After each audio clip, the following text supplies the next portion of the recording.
Funny story. एक बंदे की नई नई शादी हुई और जब वो सुहाग रात मनाने के लिए अपनी बीवी के पास जा रहा था तो उसको अपने दोस्तों की एक बात याद आ गई। वो जब अपने दोस्तों में बैठता था उसके दोस्त उसको कहते थे कि जब तेरी शादी हो जाएगी तू अपनी बीवी के आगे झुक जाएगा, मतलब रन मुरीद बन जाएगा। तो वो बड़े ही फखरिया अंदाज में अपनी मूंछों को ताव देता हुआ कहता था, दुनिया इधर की उधर हो जाए तुम्हारा यार रन मुरीद नहीं बनेगा। उसके दोस्त उसकी इस बात पर हंसते थे और कहते थे, चलो लग जाएगा पता जब तुम्हारी शादी होगी।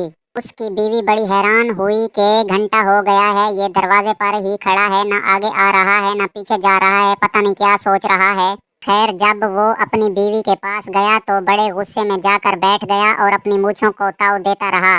उसकी बीवी बड़ी समझदार थी, वो समझ गई कि इसको किसी ने पट्टियां पढ़ाकर भेजा है। उसने तकिया उठाया और अपने सिरहाने रखा और सो गई। कुछ दिन गुजरने के बाद दोपहर में खामद घर आया और अपनी बीवी को बोला, जाओ मेरे लिए खाना बनाओ। बीवी उठकर गुस्से से बोली, मुझसे खाना नहीं बनाया जाता और ना ही घर के काम होते हैं, ये सब तुम खुद ही किया करो। वो गुस्से से उठा और सारे काम करने लगा। कुछ दिन बाद वो बर्तन धो रहा था कि गली से उसके दोस्त गुजर रहे थे। उसने उनको सलाम किया और चुपचाप चले गए।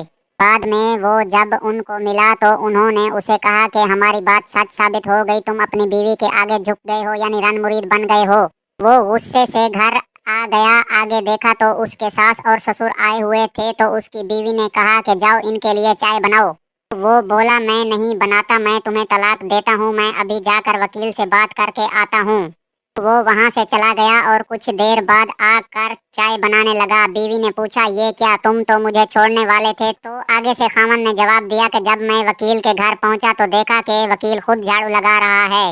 मजीद ऐसी फनी वीडियोस देखने के लिए मेरे YouTube channel viral cute baby को लाइक और सब्सक्राइब करें। शुक्रिया।